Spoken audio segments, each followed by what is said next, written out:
dia, meus irmãos, a graça e a paz do nosso Senhor Jesus. Mais uma classe única na nossa Escola Bíblica Dominical Online. Vamos ter uma palavra de oração. Oremos. Bondoso Deus, nós agradecemos pelo Teu cuidado e pela Tua fidelidade. Entregamos esse tempo nas Tuas mãos. Ó Senhor, nos dê uma atenção redobrada, Deus. Nós sabemos o quanto é difícil esse distanciamento, acompanhar algo assim pela internet. Ó Deus, nos ajude, Senhor, a dedicarmos a nossa atenção, a conseguir realmente aprender, reter os Teus princípios, o que o Senhor tem para nós, Deus. Ó Deus, abrevie esse tempo, Deus. Nós clamamos para que o Senhor nos ajude, Deus, e nos una como igreja. Nós clamamos pelo retorno, Senhor. Esse é o nosso anseio. Mas até lá, Deus, que o Senhor nos capacite a sermos fiéis a Ti, Deus, e andarmos em unidade. Essa é a minha oração, entregando esse tempo mais uma vez nas Tuas mãos. Em nome de Cristo Jesus oramos. Amém. Amém, meus irmãos? Então, como vocês bem sabem, na última semana nós iniciamos, uma nova temática na nossa classe única online aqui, as obras da carne e o fruto do Espírito. E confesso para os irmãos, não é tão simples você encontrar até mesmo material com profundidade, de pessoas falando a respeito, discutindo a respeito disso, Mas o Senhor tem dado a sua graça, creio que Ele vai nos instruindo. E nós temos muito que aprender, como crescer naquilo que o Senhor tem preparado para nós. Então, nós tivemos essa introdução da nossa classe na semana passada. Nós falamos sobre a luta que existe entre a carne e o espírito. Um milita contra o outro, porque são opostos. Nós vemos isso ali em Gálatas, capítulo 5. E sabemos, então, portanto, que a nossa caminhada com Deus ela envolve uma vida de entrega total e dependência do Espírito. Nós precisamos, dia após dia, mortificar as obras da carne e nos inclinarmos para o que é do Espírito. E há esse grande conflito. Lá em Gálatas, capítulo 5, versos 16 e 17, nós lemos, Digo, porém, andai no Espírito e jamais satisfareis a concupiscência da carne, os desejos da carne. Porque a carne milita contra o Espírito e o Espírito contra a carne, porque são opostos entre si, para que não façais o que porventura seja do vosso querer. Aqui uma descrição objetiva do processo de santificação em nossas vidas. Então, as nossas aulas em torno dessa temática, ela tem a ver com o nosso processo de santificação. Nós estamos falando disso, da nossa santificação em Cristo Jesus. Então, antes de nós entrarmos nas características do fruto do Espírito, que nós lemos ali nos versículos 22 e 23 de Gálatas 5, mas o fruto do Espírito é amor, alegria, paz, longanimidade, benignidade, bondade, fidelidade, mansidão, domínio próprio. Antes de nós entrarmos nas características do fruto, convém andar um pouco mais nestes aspectos introdutórios, vamos dizer assim. O fruto do Espírito é, na verdade, um aspecto fundamental, como eu estou falando aqui, no nosso processo de santificação. Mas, como bem observa Sproul, é um dos mais negligenciados assuntos aí. O autor ele enumera 3 razões para essa negligência e eu quero mencioná-las aqui rapidamente. Eu entendo que essas razões aqui mencionadas por ele, elas nos ajudam a preparar o terreno para o modo como nós iremos lidar com cada uma das características desse fruto que procede de Deus, nos conduzindo a uma vida de piedade. Então a primeira razão para a negligência do estudo do fruto do Espírito, né, geralmente essa negligência, né, no nosso processo de santificação, de acordo com o autor, é a preocupação com as coisas exteriores. Sproul afirma que a tendência é medir o nosso progresso na santificação, examinando o nosso desempenho de acordo com padrões externos. É muito mais fácil evitar um palavrão do que adquirir o hábito de ter uma paciência piedosa. Essa seria, então, a primeira razão. A segunda razão ele coloca como sendo a preocupação com os dons. Parecemos muito mais interessados nos dons do Espírito do que no fruto, né? Apesar de que alguém pode possuir dons e ser imaturo no progresso espiritual. Essa é uma outra razão apresentada por ele. A terceira razão é a que também me intriga, né? E eu acredito que a cada um de nós, e nessa introdução aqui da aula de hoje, eu acredito que a gente dá passos importantes aqui para o entendimento, né? É o problema dos descrentes, entre aspas, note, entre aspas, justos, né? Não vai achar que eu estou dizendo que são justos, né, justificados, nada disso, né? Não há um justo sequer, né? Mas no sentido de que há descrentes que também expressam características, né? Então é frustrante, de acordo com Sproul, né? Medirmos o nosso progresso de santificação pelo fruto do Espírito Santo, porque as virtudes relacionadas, às vezes elas são exibidas num nível até maior por descrentes. Então o autor explica, né, que há uma diferença qualitativa entre as virtudes de amor, alegria, paz, longanimidade e por aí vai, né, engendradas em nós pelo Espírito Santo e aquelas exibidas pelos descrentes. Os não crentes operam por motivos que, em última análise, são egoístas.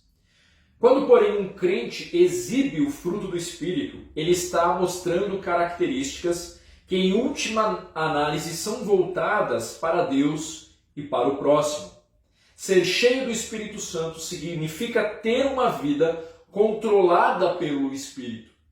Os não crentes só podem exibir essas virtudes espirituais no nível da capacidade humana. Então ele apresenta essas três razões aqui como possíveis causas, né, dessa talvez negligência que possa haver no estudo sobre o fruto do Espírito Santo. Essa terceira causa, como eu disse, ela pode causar uma certa intriga, né? Nós sabemos, o fruto do Espírito Santo, ele é realmente criado em nós, né? Forjado em nós pelo próprio Espírito do Senhor, né? Vem do Senhor. Então, às vezes, eu tenho pensado a respeito, né? E aí eu penso, mas o incrédulo, ele também não é paciente, ele também não tem essas expressões, né? Às vezes muito melhor do que eu. Como é que se dá isso? Como é que pode isso? Então eu que tenho que correr atrás disso, né? Então Sproul ele já dá um alerta para nós aqui de que sim, um descrente ele pode demonstrar tais características, mas em última análise as motivações elas são muito diferentes da do crente, né? Do cristão, né? Das atitudes movidas pelo Espírito, né? E eu quero acrescentar aqui, né, que a ideia de um viver piedoso, né? Um livro que até estou usando aqui como fonte, Exercita-te na Piedade, de Henry Bridges. Não sei se é assim que pronuncia o nome dele, né? É da editora Monergismo. Exercita-te na piedade. Um viver piedoso é o alvo de Deus para as nossas vidas. que envolve o caráter de Cristo sendo forjado em nós. Então, estamos pensando em santificação, estamos pensando no caráter de Cristo sendo forjado em nós. Isso tem a ver com o fruto do Espírito. Mas como bem descreve, Jerry aqui no seu livro, o caráter piedoso é edificado sobre o fundamento da devoção em ação. E esse conceito é importante porque devoção não é uma atividade, é uma atitude para com Deus. Aí o autor ele afirma: o exercício da piedade é uma prática ou disciplina que se concentra em Deus. Desta atitude para com Deus surgem o caráter e a conduta que geralmente consideramos como piedade. No cristão que vive pelo Espírito, o pecado ele mostra-se presente, mas ele mostra-se presente perturbando, entristecendo, e contrariando a sua vontade. Mas isso nunca até o ponto de estabelecer-se ali no centro da sua vida, reinando de forma soberana. Portanto, claro, há um tipo de tristeza que deve ocorrer nas nossas vidas, nos conduzindo aos pés da cruz em arrependimento, e isso certifica, inclusive, até a nossa condição de filhos, escolhidos para um viver santo e irrepreensível diante de Deus. Ainda nesse livro aqui, Exercita-te na Piedade, nós encontramos a seguinte definição: devoção significa uma vida dada ou devotada a Deus. Portanto, devoto, piedoso, é o homem que já não vive para a sua própria vontade, ou para o caminho e o espírito do mundo, mas para a exclusiva vontade de Deus, que considera Deus em tudo, que serve a Deus em tudo, que faz todas as partes de sua vida comum, partes da devoção, piedade, tudo realizado em nome de Deus, e sob normas tais que se conforma à sua glória. E aí ele continua: a devoção a Deus é, pois, o manancial do caráter piedoso. E esta devoção é a única motivação que leva o comportamento do crente a tornar-se agradável a Deus. Esta motivação é o que separa a pessoa piedosa da pessoa moral, da benevolente ou da zelosa. A pessoa piedosa é moral, benevolente e zelosa por causa de sua devoção a Deus. E sua vida assume uma dimensão que reflete a imagem divina. E ainda seguindo as palavras do autor aqui, piedade é mais que caráter cristão. É caráter cristão que brota da devoção a Deus. Mas também é verdade que a devoção a Deus sempre resulta em caráter piedoso. Irmãos, isso para mim aqui abriu os meus olhos, na inquietação que poderia haver no meu coração sobre aquele questionamento. Mas o incrédulo ele também não está sendo paciente, não está sendo amável, não é bondoso, não tem essas expressões ali, ele não está lidando com essas coisas. Mas o grande diferencial são as nossas motivações. O caráter do cristão moldado e apoiado sobre um alicerce de uma vida de piedade. E piedade é mais que caráter. É um caráter cristão que brota da devoção a Deus. E devoção, devoção em ação. Um caráter piedoso, ele é edificado sobre esse fundamento. Então, o exercício da piedade sendo essa prática da disciplina que se concentra em Deus, em tudo que faz, em tudo que pensa. Então, o caráter cristão nasce como resultado da obra sobrenatural de Deus e não em decorrência de uma rígida disciplina moral e legalista que mais é um fardo para as nossas vidas e que nós, na verdade, nunca vamos conseguir atingir pela nossa própria força. Nós vamos falhar. A lei, no fim das contas, serve para justamente nos mostrar que não há um justo sequer, que todos pecaram, né? O Senhor Jesus é o único justo e nós precisamos desse grande Salvador. Então, quando Paulo, inclusive, ele lá em Gálatas, né? E aqui tem um outro livro interessante do Timothy Keller, Gálatas para você. Então, esse autor, Timothy Keller, geralmente os livros dele são muito bons. Eu não li todos, né? Mas assim, dá para confiar em Timothy Keller.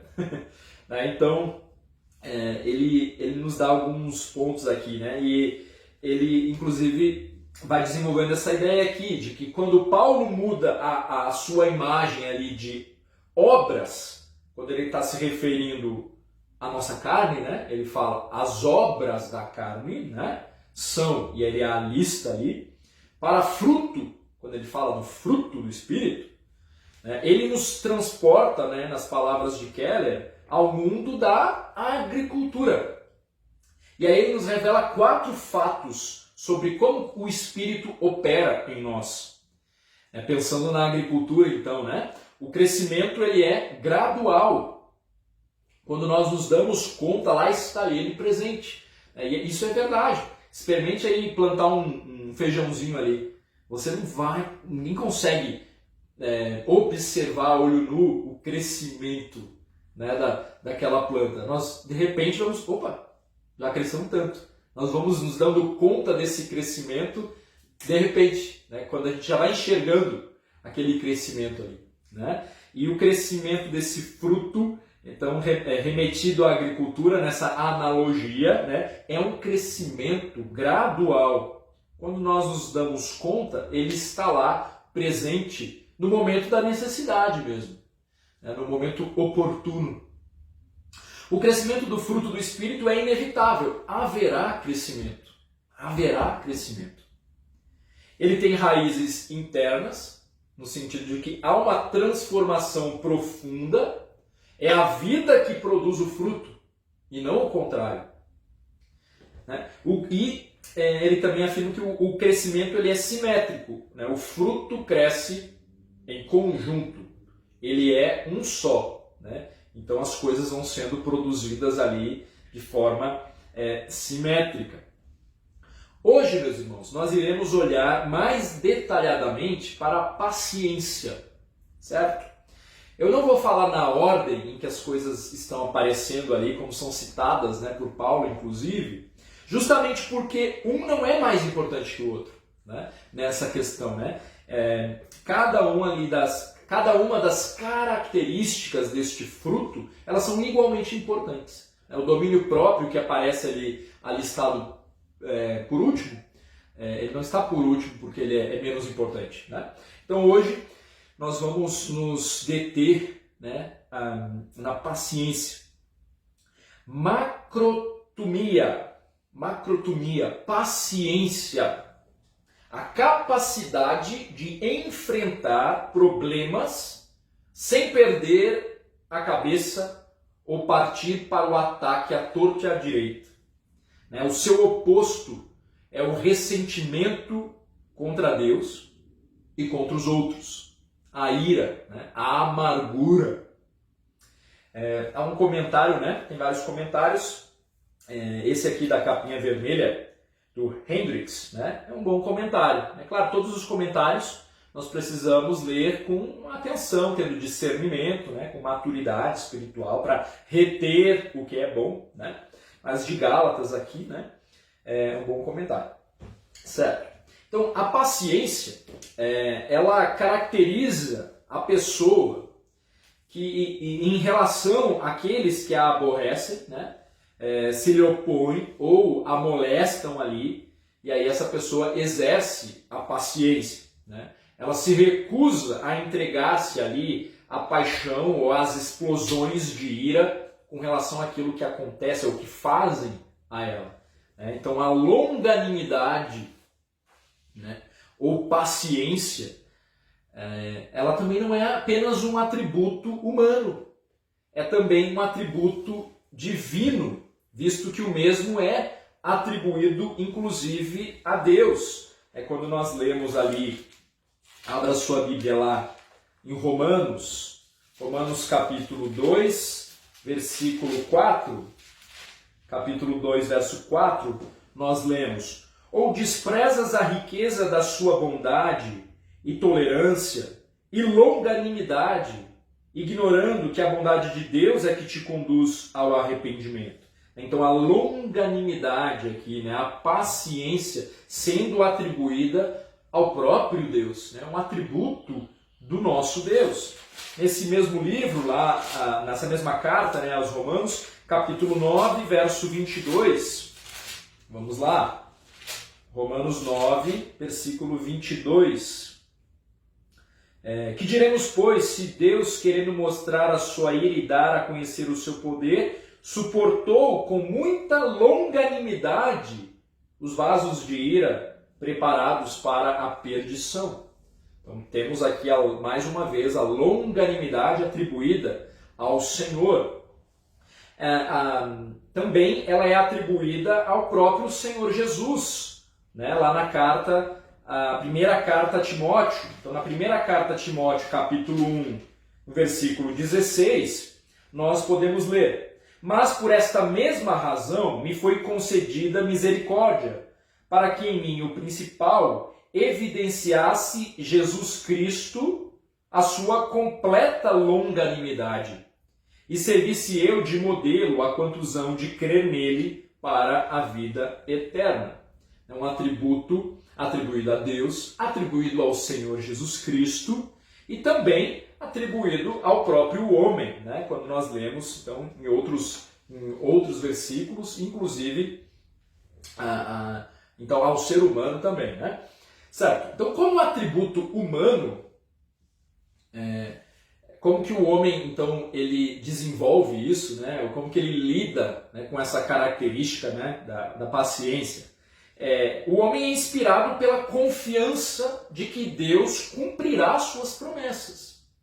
O homem é inspirado pela confiança de que Deus cumprirá as suas promessas. Os Gálatas, que é do contexto ali que Paulo está escrevendo, né, sobre o fruto do Espírito, eles necessitavam, muito provavelmente, né, dessa ênfase nessa virtude, já que eles provavelmente estavam se dividindo ali pelas contendas e por um espírito partidário de divisão, né? Ok, por outro lado, a longanimidade é uma grande arma contra a hostilidade desse mundo, né, em sua atitude para com a igreja. Então nós precisamos também ser um exemplo sábio, né, de como responder, né, a este mundo com paciência, né, sabendo responder aos sofrimentos, inclusive com palavra de sabedoria, temperada com sal, né. Ela também anda de mãos dadas, né, com a benignidade, certo? Então, percebe nesse movimento aqui dentro do nosso processo de santificação, né, relacionado ao nosso caráter, ao caráter cristão, que deve ser a nossa imagem, o nosso caráter forjado à semelhança de Cristo.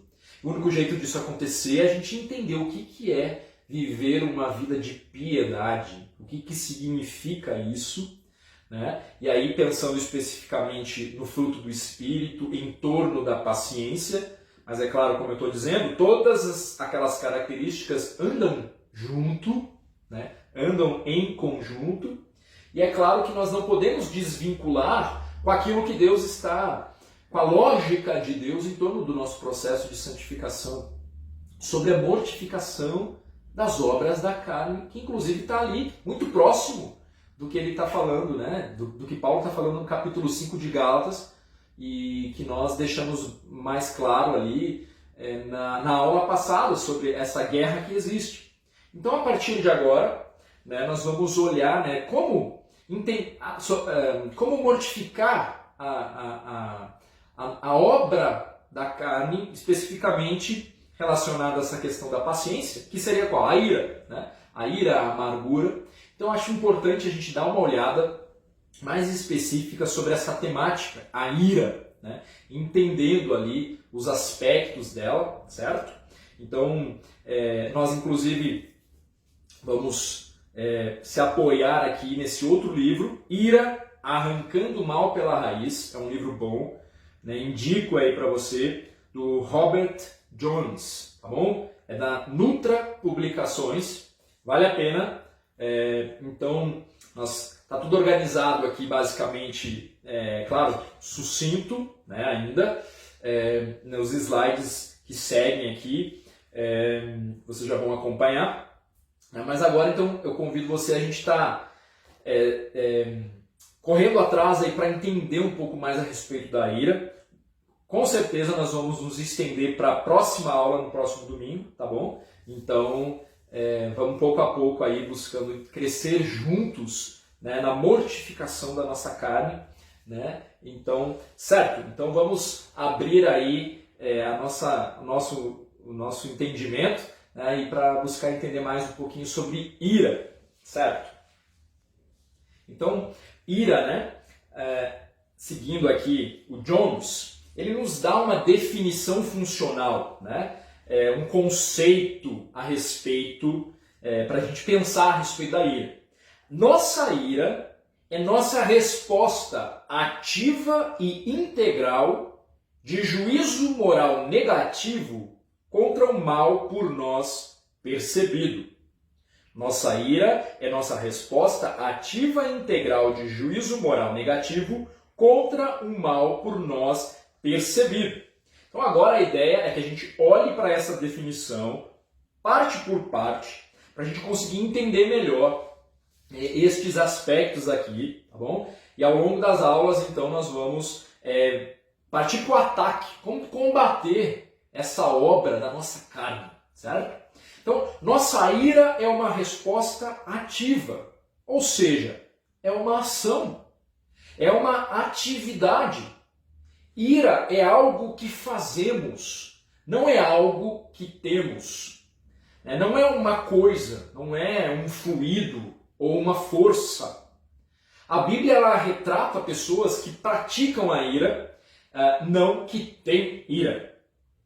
Eu fiz questão, irmãos, de deixar exatamente aqui tudo que eu estou falando, para deixar bem gravado aí na sua mente, inclusive, certo? Então, isso é uma coisa tão evidente, né, mas tão confusa hoje em dia, tão confusa, né? A ira é uma atitude, uma atividade, não é uma coisa, não é um fluido, não é uma força que te arrebata, incontrolável dentro de você. A nossa ira ela é uma resposta ativa, pessoal e integral. Ela envolve todo o nosso ser e põe em ação a nossa pessoa como um todo. Né?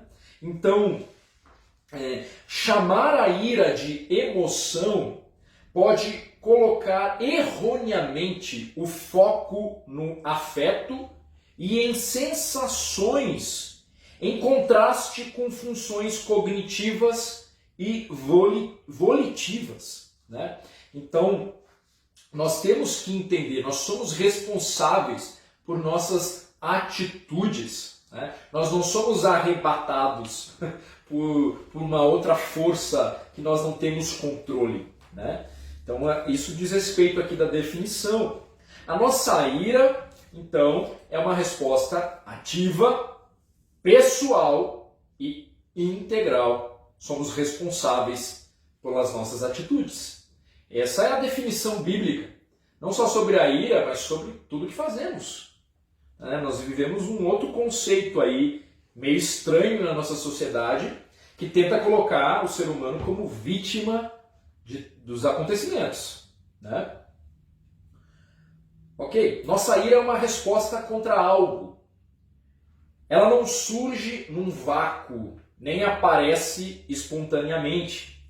A ira reage contra alguma provocação. Tal provocação, ela não deve ser vista como uma causa, no sentido de que ele me fez ficar irado, eu fiquei irado porque o meu carro quebrou. São as desculpas que nós damos, né? Então, o âmago causal da ira, o centro, né, se encontra em nosso coração ativo, né, em nós mesmos. A nossa carne, quando a gente fala da carne, esta carne não é uma terceira pessoa, é você mesmo. É você mesmo. Às vezes eu escuto as pessoas falando, né? Não, essa pessoa, eu saí de mim, né? Ou aquela tal pessoa não era ela mesma. Não, é você mesmo. A carne não é uma terceira pessoa, é você mesmo. Nós somos responsáveis e a ira se encontra em nosso coração. Ela é uma resposta contra algo, né, que se encontra no seu coração. Basicamente, nós somos os culpados. A nossa ira, em essência, envolve um juízo moral negativo que fazemos. Então, ela surge do nosso senso de justiça e funciona sob a dinâmica mais ampla da nossa capacidade de julgar. Nesse sentido, nós poderíamos chamar a ira de emoção moral, nesse sentido. Então, a ira, ela protesta, né? O que você fez foi errado. Ela pronuncia uma sentença, aquela ação é injusta. Ela exige, isso tem de parar. Então, a ira, ela faz objeções a males cometidos. Ela faz objeções a males cometidos. Nós chamamos esse juízo moral que nós temos de negativo, não porque ele seja sempre pecaminoso, né, essa ideia de negativo aqui, mas porque ele se opõe ao mal percebido. A nossa ira nos posiciona contra aquilo que nós determinamos ser mal. Ela forma uma opinião mental negativa contra ações injustas. Ela determina que todos os ofensores devem mudar, ser punidos ou removidos. Então a ira, ela emite vereditos de pena capital contra os culpados.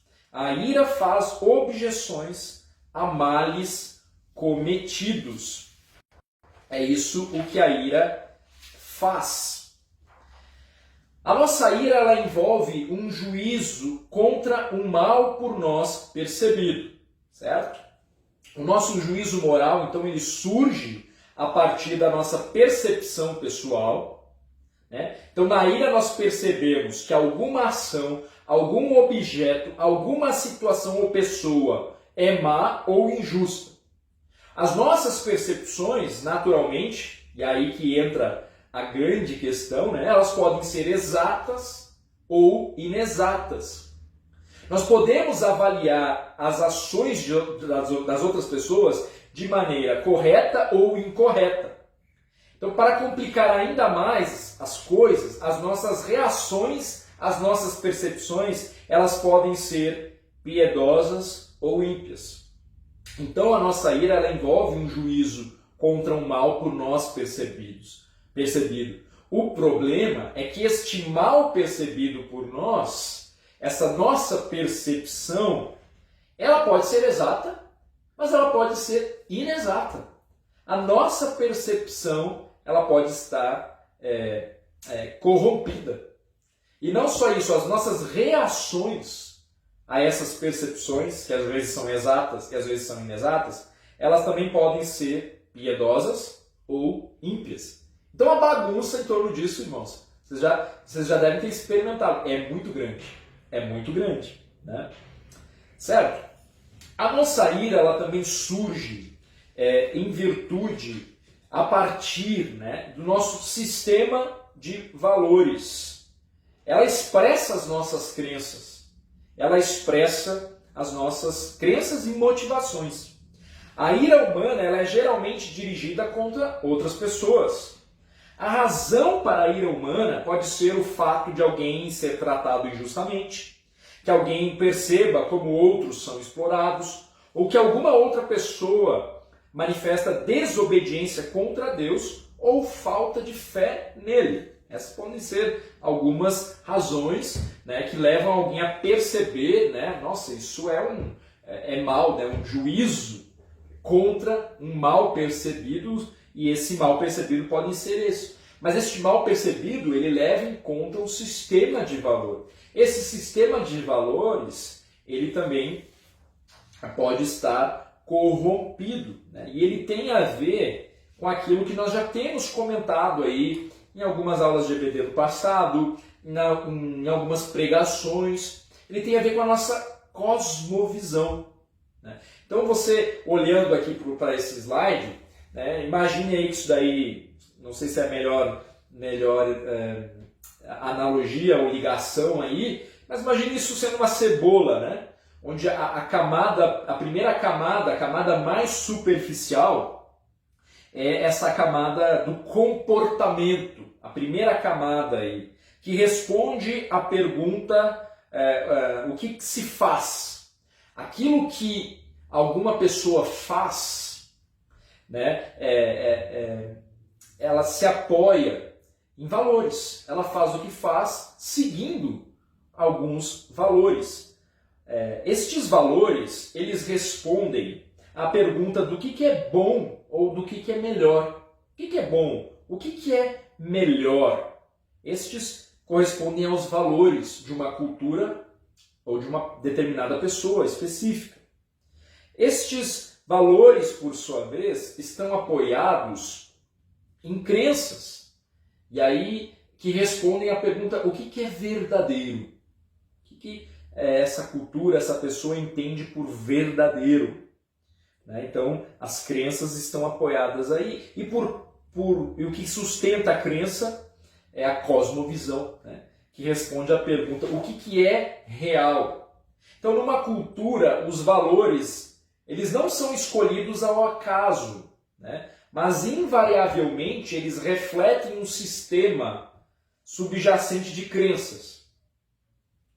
Então, no coração de qualquer cultura está a sua cosmovisão, a qual responde à mais básica das perguntas: o que é real? Então, a nossa ira, ela surge a partir do nosso sistema de valores, e esse sistema de valores, ele se expressa, né? Ele expressa, na verdade, as nossas crenças e as nossas motivações. A cosmovisão de uma pessoa, a maneira dela ver o mundo, né? Ela se alicerça, então, quando a gente olha para essa cebola aqui, né? Nessa profundidade aí de perguntas aí que precisam ser respondidas. A cosmovisão de uma pessoa, ela oferece um sistema de crenças que se reflete em seus reais valores e comportamento. Às vezes, um sistema novo ou rival de crenças é introduzido, mas a cosmovisão ela não é desafiada e permanece sem mudar, de modo que os valores e o comportamento refletem o antigo sistema de crenças. Então, é oferecido ali uma nova verdade, o que é real, né, para aquela pessoa, mas ela é desafiada com uma nova cosmovisão, com uma nova resposta para o que é real, né, mas ela permanece sem mudar. Ela permanece sem mudar. Não há uma mudança na sua cosmovisão, e é por isso, por não haver uma mudança na sua cosmovisão, na sua maneira dela ver o que é real, né, o que é realmente real na vida, o que deve mover o coração dela, que os valores e o comportamento não mudam. Eles continuam refletindo, no fim das contas, o antigo sistema de crenças. da pessoa, né? Então isso aqui eu estou só comentando porque a nossa ira, ela surge a partir do nosso sistema de valores. E essa afirmação é por quê? Porque a nossa ira envolve um juízo contra o mal por nós percebido, né? Mas um juízo contra o mal por nós percebido, ele pode estar corrompido de acordo com a maneira como você vê o mundo, né? De acordo com a maneira como você enxerga o homem, como você enxerga a si mesmo, né? Isso tudo pode mudar a maneira, isso tudo pode te conduzir por um caminho de ira, inclusive, né? Uma distorção na maneira de pensar. Bom, ira. Outras definições de outros autores aqui. O crescimento no coração de um desprazer passional contra o mal percebido que nos contraria ou que nos priva de algum bem desejado. Baxter. Outra definição. Um caloroso desprazer do coração ou da alma que se experimenta em resposta a algo que você percebe ser errado e que exige retribuição ou pagamento. A palavra de Deus em Mateus 15, 19 e 20 diz: porque do coração é que procedem os maus intentos, homicídios, adultérios, imoralidades, roubos, falsos testemunhos, calúnias, blasfêmias. Essas coisas corrompem o indivíduo. Mas o comer sem lavar as mãos não o torna impuro. Então, certo? De que forma, de que modo, então, a nossa definição se encaixa com as diversas formas de ira encontradas nas Escrituras, né? Então, a definição do Jones ali, a nossa ira é nossa resposta ativa e integral de juízo moral negativo contra o mal por nós percebido. De que modo essa definição se encaixa com as diversas formas de ira encontradas nas Escrituras? Que formas de ira são essas, né? Nós temos na palavra de Deus mencionados, né, ali a ira divina, percebidas, né, a ira humana justa e uma ira humana pecaminosa. Então, falar sobre ira, né, necessariamente ira não é pecado, porque Deus, a ira está relacionada ao próprio Deus. Certo, meus irmãos? Então, ok. Então, olhando aqui para a ira divina. Num certo sentido, Deus, ele é ao mesmo tempo o ser mais amoroso e o mais irado do nosso planeta, né? A ira de Deus, ela é uma resposta integral, né? Então, ó, qual que é o conceito, né, que a gente vai olhando ali sobre da ira, né? Nossa ira é a nossa resposta ativa e integral. Então, a ira de Deus é uma resposta integral que envolve a sua mente, que envolve a sua vontade, a vontade de Deus, né? As suas afeições e as suas ações. De que modo? Deus está irado contra pecadores e seu pecado. Ele sustenta uma ira justa contra toda forma de impiedade. A ira de Deus é sua oposição determinada, perfeita e pura contra o mal. Então o Senhor, né, ele responde de forma ativa e integral, né, fazendo um juízo moral contra o mal percebido por ele, né? Então, alguns versículos aqui. Quando eu afiar a minha espada refulgente e a minha mão empunhá-la para julgar, eu me vingarei dos meus adversários e retribuirei aqueles que me odeiam. Deuteronômio 32, 41. Deus é um juiz justo, um Deus que manifesta a cada dia o seu furor. Salmos 7:11. Do seu trono nos céus o Senhor põe-se a rir e caçoa deles. Em sua ira os repreende e em seu furor os aterroriza. Salmo 2:4-5. Portanto, a ira de Deus é revelada do céu contra toda impiedade e injustiça dos homens que suprimem a verdade pela injustiça. Romanos 1:18.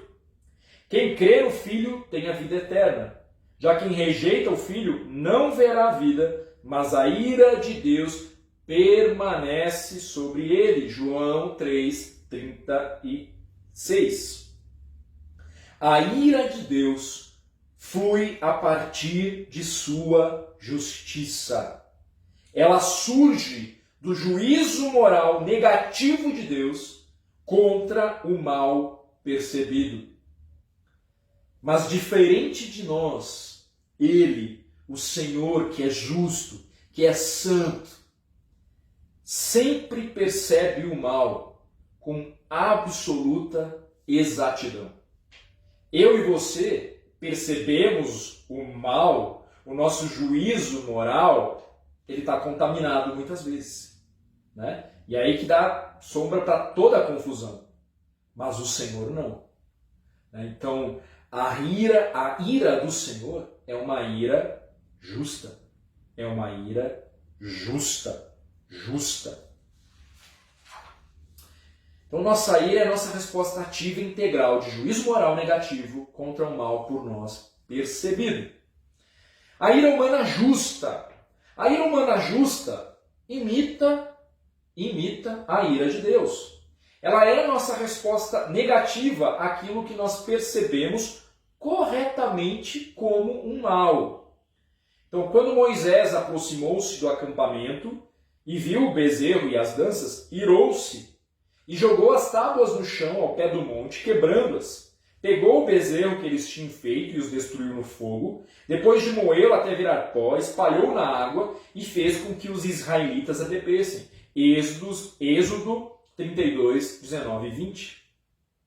Aqui nós temos uma expressão de uma ira que imita a ira de Deus, né? Uma resposta àquilo que se percebe de forma correta como um mal, né? O Senhor aqui, ele, inclusive, quer consumir esse povo, né? Se Moisés não intercede, o Senhor teria destruído aqui, né? Certo? Uma ira humana pecaminosa. Eu diria que essa ira humana justa, né, irmãos, vamos ser honestos, ela é mais complicada de a gente perceber no nosso coração. Mas daqui a pouquinho nós vamos ver, se der tempo hoje ainda, como nós podemos identificar, né, distinguir se essa ira humana justa em nós. Como nós distinguimos isso? Né? Porque há a ira humana pecaminosa, né, em nós.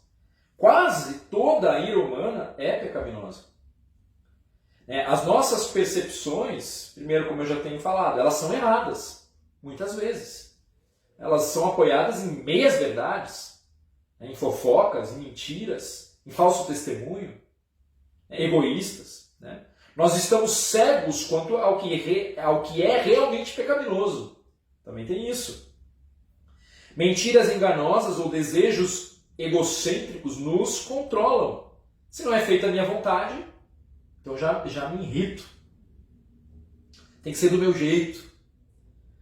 E é aquela coisa que sobe, né? Julgamentos distorcidos. Contestamos as motivações das outras pessoas. As nossas reações podem ser ímpias, violando a vontade de Deus em sua forma, grau ou seu tempo. Certo? Então, cuidado com o auto-engano. Como que nós podemos distinguir entre ira pecaminosa e ira justa?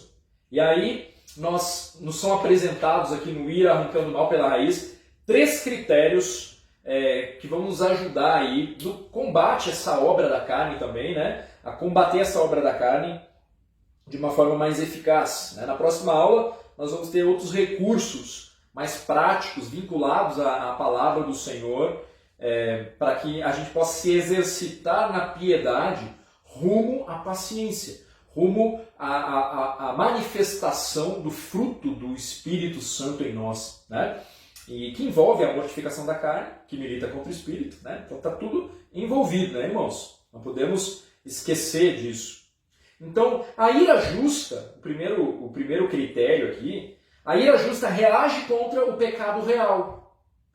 Uma percepção correta do mal verdadeiro, do pecado como biblicamente definido. Isto é, como uma violação da palavra de Deus. Então, perceber de forma correta o mal verdadeiro, não o que você pensa sobre o que é certo e o que é errado, né? Sobre o que a palavra de Deus define, sobre o que é pecado. A ira justa não resulta de ser meramente incomodado ou de violações de preferência pessoal ou tradição humana. O segundo critério, a ira justa tem seu foco em Deus e seu reino, seus direitos e preocupações. Não em mim, no meu reino, meus direitos e minhas preocupações. Então, determinar com precisão que algo é ofensivo não é o bastante. Nós precisamos ver esse algo como uma ofensa contra Deus, em primeiro lugar. Então, a ira justa pulsa com os interesses do reino. Certifique-se disso. O terceiro critério, a ira justa, olha a importância desse critério. A ira justa é acompanhada por outras qualidades piedosas e se expressa de maneiras piedosas. A ira justa mantém o autocontrole, sem dizer palavrões, gritar, enfurecer-se e perder o controle. Então você verificou que realmente era um pecado verdadeiro, que a Bíblia está dizendo que é, né? Então você realmente viu que era uma ofensa contra Deus.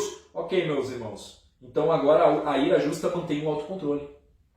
A ira justa não se consome também na autocomiseração ou no desespero. Ela não ignora pessoas. Olha, interessante. Ela segue o caminho bíblico de tratar com o irmão o que precisa ser tratado. Ela não esnoba pessoas, nem se retrai com elas. É uma atenção piedosa, equilibrada por traços de pesar, consolo, alegria, louvor e ação. Olha que interessante esta. Não nos impede de cumprir o mandato de Deus. Ao contrário, nos conduz a expressões piedosas de adoração, ministério e obediência. Você já ouviu alguém falar assim, não, eu não me envolvo mais, né? Porque está fazendo um julgamento sobre o que é certo e o que é errado, aí não se envolve mais? Já ouviu alguém falar isso, né? Então, uma ira justa não nos impede de cumprir com o mandato de Deus, com aquilo que Deus nos pediu para fazer. Mostra preocupação com o bem-estar de outros, levanta-se em defesa de pessoas oprimidas, confronta o mal e chama ao arrependimento e restauração. Eu acredito que esses critérios eles apontam mesmo para a necessidade, né, de uma vida de piedade. Eles apontam, na verdade, irmãos, para o quanto é raro a gente de fato exercer essa ira justa. Né? O quanto é mais fácil a gente estar ali com essa ira, a ira pecaminosa mesmo no nosso coração. Às vezes a gente está pensando que não é em nome de Deus, mas ela está totalmente sem os critérios estabelecidos pelo Senhor de lidar com as coisas, né? O caminho bíblico de lidar com as coisas. Todos nós acabamos falhando nisso e isso precisa mudar. David Powlison ele faz 7 perguntas para ajudar as pessoas a determinarem se a sua ira é justa ou não. Essas perguntas que podem ajudar são as seguintes.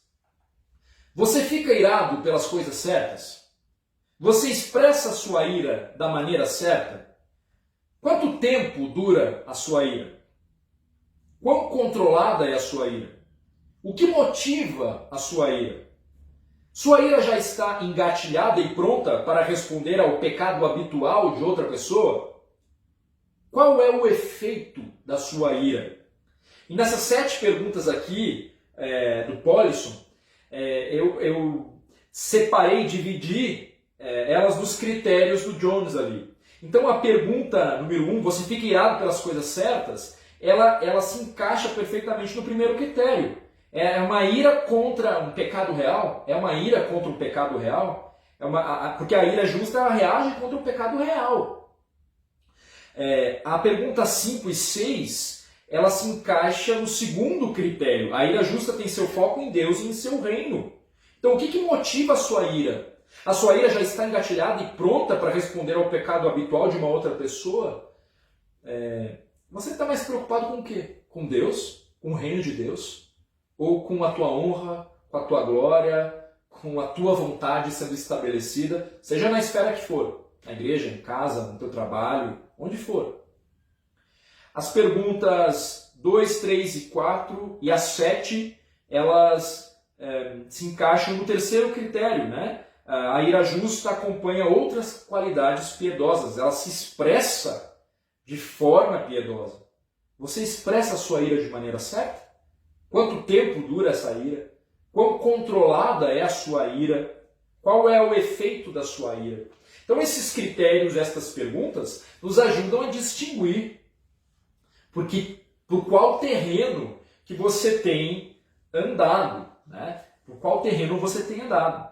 Então há 2 expressões da ira que nós encontramos, né, nas nossas vidas, no nosso dia a dia, né? Há uma ira que não retruca, que arde por dentro, e há uma ira que reclama, que expressa, né, de fúria ali, que age na fúria. E como chegar ao coração da ira? Como chegar ao coração da ira? Há muito o que ser dito, nós vamos continuar na próxima aula, né? Como chegar ao coração da ira. O bom é que hoje nós já conseguimos falar sobre como nós lidamos com a ideia do fruto, dessas características do fruto e como com relação aos próprios incrédulos, e aí perceber que a resposta se encontra numa vida de piedade que só o cristão pode desenvolver num relacionamento com o Senhor, né? E aí nós entramos olhando ali para a paciência, que é essa capacidade de lidar com a afronta, né? E agora nós começamos a falar mais sobre a ira, que é uma obra da carne, mas olhando para essa temática de uma maneira geral, na palavra do Senhor, nós também estamos percebendo que nem toda ira é uma ira pecaminosa, né? É claro que quando nós entrarmos ali para o combate da ira, nós vamos estar trabalhando contra essa ira pecaminosa, contra aquela ira que Paulo está trabalhando ali em Gálatas, que diz respeito à obra da carne. Então nós conseguimos olhar também hoje para essas 3 formas, vamos dizer assim, de ira, né? O Senhor, ele é o único justo, né, irmãos? Ele é o Deus Todo-Poderoso que demonstra a sua ira de uma forma justa. O Senhor é justo quando aplica, né, a sua justiça, né? Quando condena o homem pelos seus pecados. O Senhor é justo quando Ele faz isso. A nossa ira é nossa resposta ativa e integral. Não é uma força impessoal. Somos culpados pelas nossas atitudes, de um juízo moral. Mas esse juízo em nós é corrompido. No Senhor é perfeito. Contra o mal por nós percebido. Mas a nossa percepção, ela também é corrompida. A nossa cosmovisão, ela às vezes também está distorcida, né? E a gente caminhou por um caminho aqui, olhando para os critérios, para perceber se a nossa ira ela está ajustada, né? Porque o homem também pode manifestar uma ira que agrada o coração de Deus, né? Mas ela é muito rara. Ela é muito rara. Porque quando a gente foi olhando para os critérios, com as perguntas que foram estabelecidas aqui, as 7 perguntas, nós vamos percebendo que não é tão simples assim, né? Então, já temos muito material para a gente pensar nesse domingo, para a gente refletir. Então, que o Senhor nos capacite a ter um coração sábio, a exercitar desta paciência, né? E isso, meu irmão, somente com uma vida de dedicação, uma vida dedicada a Deus. Então, exercita-te na piedade, uma vida de piedade. Vamos orar. Senhor, nós entregamos as nossas vidas mais uma vez nas tuas mãos. Dependemos totalmente do Senhor. Ó Deus, nos ensine, nos instrua, como nós somos limitados, como nós precisamos, somos tão carentes da tua graça, da tua misericórdia. Ó Senhor, que o teu Santo Espírito nos instrua, abra o nosso entendimento para compreender tudo o que nós precisamos entender sobre o fruto do teu Espírito e sobre como mortificar as obras da nossa carne, que é em total dependência de ti, Senhor. Nós reconhecemos isso. Sem ti nós nada podemos fazer. Mas, ó Deus, obrigado, porque a santificação que o teu Espírito opera em nós, ela é em obediência à tua palavra e nós queremos te obedecer. Nos capacite, Senhor, a te obedecer com uma atitude de obediência. Para a honra e glória do teu nome, queremos andar debaixo da tua graça. Assim oramos em nome de Cristo. Amém. Amém, meus irmãos. Hoje à noite, culto 18h30, maravilhosa graça, nossa série em Efésios. Não esqueça, divulgue as nossas redes sociais. Isso significa o quê, meus irmãos? Compartilhe mesmo lá no Facebook, tudo, né? Talvez tenham irmãos, pessoas que estejam procurando uma igreja aqui em Taguatinga e elas vão encontrar nas redes sociais. Então faça a sua parte também, divulgando a nossa página, o nosso canal no YouTube, curtindo tudo que existe aí que a gente tem tentado. Tá bom, meus irmãos? Deus abençoe você e até logo mais.